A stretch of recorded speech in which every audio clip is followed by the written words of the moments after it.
Here are the 5 reasons Coast Café, Spanish restaurant, is failing its own community. This isn't a hate video. This is coming from the perspective of a community that invested time, energy, and creativity into a game we believed in.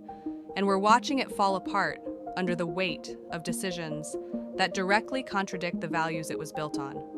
We're not asking for perfection. We're asking for accountability and a return to what made Coast special. 1. You preached community, then vanished. In his original video, Ian said, "Listening to your community is one of the best ways to get a bigger community because once people feel heard, they will tell their friends to join, and then they will tell their friends to join, resulting in growth." And for a while, Coast really did. V3 was built on community. Staff-hosted trainings, active staff, events, promotions. It felt like a game that valued player input. People gave their time because they felt seen. But with V4, that feeling disappeared. Yes, management staff was given a few months' notice before the wipe. But let's be honest, there was no genuine conversation. The decision had already been made, the direction was already set, and the majority of staff, they stepped down on their own after realizing what was coming.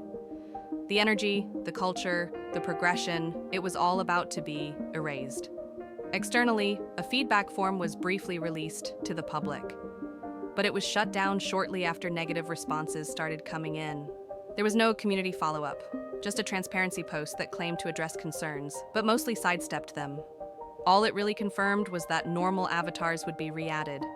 No apology, no acknowledgement of the bigger issue, no response to the dozens of concerns that players and staff had been voicing for months. And worst of all, internal warnings were given. People inside the management team said V4 wouldn't feel like Coast anymore. They said players wouldn't like it. They said this wasn't the direction the community wanted. They were ignored. What could have helped? Build with your community, not just before launch, but during development. Treat staff like collaborators, not placeholders. Use negative feedback to improve, not as a reason to shut the conversation down. Because you didn't just move forward without the community, you moved against them. And that's when everything started to fall apart. Just make sure that everyone in your community is happy and listen to them. If there is something they want to change in the game, the changes are there, right? 2. Innovation doesn't mean deletion. Removing ranks, trainings, and structure doesn't automatically create innovation. Social games already exist, and they thrive because they're built for it from day one. What you did was take 2 existing genres, mash them together without reworking the foundation, and call it revolutionary. But it's not a revolution when it's just confusion. In his own video, Ian said, make sure your game is one or the other, either has registers and is a cafe, or has a host and hostess place to stand and is a restaurant. But Coast V4 did the exact opposite. There's a bar, but no clear service point. Servers are unlocked by eating food or buying the rank, but NPCs already do the job. The dress-up system, while visually polished, is disconnected from the restaurant gameplay entirely. And here's the thing, NPC serving isn't even a new idea. Games like Conveyor Sushi Restaurant have done it before, and they're designed around it. Coast wasn't. Coast was built on real player interaction, taking orders, seating customers, communicating during shifts. That's what made it engaging. That's what made it feel alive. In V4, those interactions are gone. NPCs serve without context. Players are optional. The game plays itself. And while dress-up features could have supported the theme, they don't. Instead of offering familiar cosmetics, like custom name tags, shift auras, magical accessories, we got completely new character models. They're bulky, unfamiliar, and they don't feel like Coast. Yes, normal avatars are being added back now, but that doesn't undo the fact that this feature replaced what people wanted. It didn't add to it. What could have helped? Focus on cosmetic systems that enhance roleplay, not override it. Keep NPCs where they belong, supplemental, not central. And don't mistake a genre swap for a breakthrough, because right now, V4 doesn't feel like an evolution. It feels like an entirely different game wearing the Coast logo. Because here's the truth, Ian knows what innovation looks like. In his own video, Why My Roblox Cafe Will Fail, he talked about the smart features Coast V3 introduced. Easy greetings, tip systems, functional efficiency. That was innovation, that did move the genre forward. But instead of building on that, V3 updates slowed down. The excuse? We are working on version 4. In reality, Coast was abandoned for over a year, while focus shifted to other projects like Bake-to-Baby. And by the time V4 dropped, all the lessons from V3 were forgotten. We were the Apple of the Roblox Cafe community, but we lost the innovation, and it led to our downfall. No, you didn't lose innovation, you left it behind. 3. You said to focus on what matters, then ignored what mattered. In his original advice video, Ian said, Focus on why people play your game. That means make sure your food is good, make sure your cooking is fun, and make sure the reason people come there is for the game and eating. That philosophy is exactly what made Coast Fi 3 work. People played to shift, rank up, work as a team, and be part of something structured and rewarding. It wasn't just about showing up, it was about progressing. But Coast V4 forgot all of that. Make no mistake, the food for V4 is amazing. In the correct formulation, it could top the industry. But in combination, this has not happened. Now players earn server roles by eating food or buying it.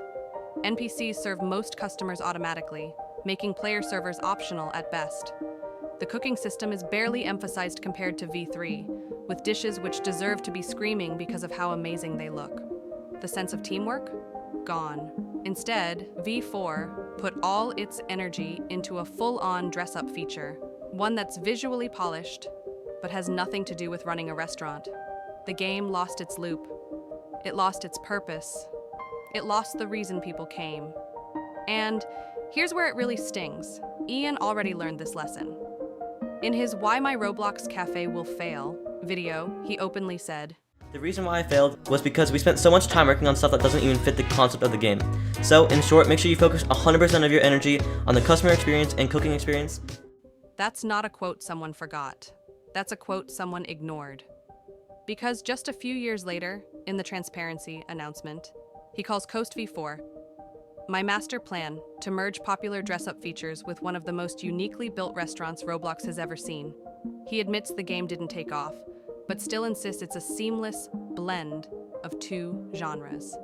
It's not. It's a confusing collision, and it shows exactly what happens when you put style over substance. He also said, I want Coast to be a relaxed, social game and not something stressful or grind-heavy. Again, that would be fine if Coast had always been that, but it wasn't. Coast stood out because it wasn't just another social hangout. It was a cafe simulator with heart, teamwork, and meaningful systems. Now, it's a passive experience where players grind pearls alone and barely speak. And the one feature that was fully developed, Dress Up, feels like it came from a different game entirely. What could have helped? Build social features around gameplay, not in place of it. Keep cooking and serving central to the experience. Because the owner didn't just forget what mattered, he learned it, said it out loud, and then completely abandoned it. 4. You had a loyal team. You let them rot. For years, Coast thrived because of the people behind it. Staff didn't just show up to host shifts. They trained, moderated, planned events, managed departments, and upheld the community day after day. They were the foundation. Some had worked for months, even years, climbing their way to executive ranks. They knew the systems. They shaped the player experience. They earned their roles, and when V4 was announced, all of that was swept away. Yes, the executive team and upper management were offered a choice. Stay and choose a board to join. Moderation, engagement, planning, marketing, or alliances. But it wasn't a continuation. It was a reset in disguise. The Human Resources Department was eliminated completely. Their members, many of whom had just finished building a brand new observation system to improve V3 promotions, were stripped of purpose, pushed to entry level, or let go outright. All that work, scrapped with no credit. PR executives were told to narrow their work into a niche. Some chose to stay, most resigned, because what was left didn't feel like a team anymore. It looked like an org chart, filled with new leads and members chosen through applications and interviews, not through experience, community trust, or time served. They somehow made things more complicated with fewer people. More boards, more titles, more confusion. For what? You once ran a team of over 100 staff with just 2 departments. Now there are 5 boards for a fraction of that size, and it runs worse than before. And it wasn't just management who felt it. Plenty of lower-ranked staff were attending trainings, working shifts, doing everything right, only to find out the path they were working toward didn't exist anymore. And while the structure changed, so did the way people were valued. Even those who did stay were stripped of the authority and perks they had earned. There was no public recognition of their rank, no record of what they'd accomplished, just a quiet reset. And for those who chose to leave, there was no distinction made between an assistant manager and someone who built the entire staff system from the ground up. They all became the same thing, former staff. That's not reinvention, that's disrespect. And the most frustrating part? It didn't have to be this way. What could have helped? Offer real transition pathways. Honor people's work. Keep veterans involved as mentors, advisors, or team leaders. Let staff evolve with the game, not be replaced by it. Because when you build a community around effort and then erase that effort overnight, you don't just lose your team, you lose their trust. And once that's gone, it's almost impossible to get back. 5. This isn't bold, it's tone deaf. In his transparency announcement, Ian said, "I want Coast to be a relaxed, social game where people eat, hang out, and enjoy themselves, not something stressful or grind-heavy. I don't like trainings, I don't like having MRS, I don't enjoy the usual cafe, drama, or power hierarchies. And that's fine, for a different game." But Coast was never built to be a dress-up hangout. It was a cafe simulator, a structured community, a game where people trained, worked, and earned their place. Turning it into something else entirely and calling that innovation doesn't feel brave. It feels disconnected. If Ian wanted to build a fashion social hybrid, he absolutely could have. He's made successful games outside of Coast. He had the tools, the talent, and the following to create something new. But instead, he chose to overwrite a game that already had an identity, and a loyal audience that didn't ask for it to be changed.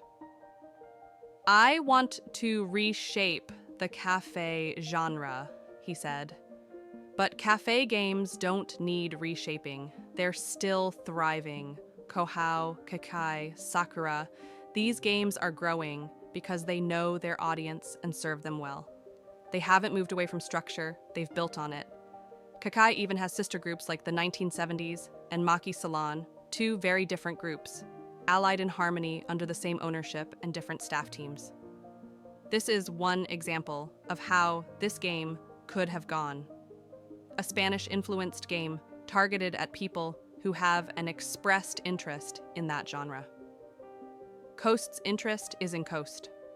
What Coast is, what it was, and not what it currently is. The cafe game genre will always have its own audience, just like social games do. No amount of innovation will change the fact that people came for the ranks, the systems, and the structure. And pretending otherwise is just ignoring your players. Coast wasn't outdated, it was just neglected. Development slowed for over a year under the excuse of working on V4, while Ian later admitted himself that he focused on other projects like Bake-to-Baby. And when V4 finally dropped, it didn't reflect a community's feedback. It reflected one person's vision, disconnected from what the group was built on.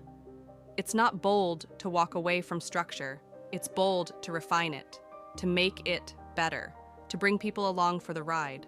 What could have helped? If you wanted to build something new, do it under a new name, targeted to a new audience. Let Coast be what it always was, a cafe game for cafe players. Or, at the very least, be honest that this shift meant walking away from the values that once defined it. Because this isn't disruption, it's not progress, and it's definitely not the future of the genre. This was a complete genre swap, forced onto a community that never asked for it, and then called innovation. You didn't reshape the cafe genre, you stepped away from it. And that isn't bold, it's tone deaf. This isn't about resisting change, it's about how that change was done. Coast had potential, it had the staff, the audience, the culture. But V4 replaced all of that with a vision no one asked for. And the sad part, it didn't have to end this way. Coast has a way back. The people who built this game, who trained, led, created, and stayed, weren't just overlooked. They were overwritten. You don't innovate by erasing your foundation. You don't grow by silencing the people who got you there. Coast didn't fail because the genre is fading. It failed because the people in charge stopped listening. And the community that made it what it was? We remember, if the community had been included, really included, this could have been a transformation. Instead, it's a warning to every other dev. Don't forget who your game is for. And for Ian, you have a chance to change. With the age range of the Coast community, a lot of the players are teenagers who are really looking for a game that has plenty to offer. Ian, since you're around 20, your perspective on what gamers want is probably quite different. But as the owner of a game with nearly 1 million members eager to play Coast, it's important to recognize that you won't always share the same interests as everyone else. That's just part of what comes with being in your position. You started this game. Now, you have 2 options. You can go forward and pump more money into this project. But with that will come a fading community. Or, you give the people what they want, what they came to Coast for, what they gave you the opportunity to become. And for the community, the only way this changes is if we keep talking, keep sharing, keep showing them what we built, and why it matters. Because this isn't just about a game. It's about effort, about legacy, about a community that was promised more and deserves better. So, make your voice heard. Talk about it. Post about it. Remind them, loudly, clearly, and consistently, that we were here. This isn't bitterness. This is loyalty, refusing to be discarded. So please, listen to your community, Ian. Because we're not going anywhere until the game we believed in finally returns.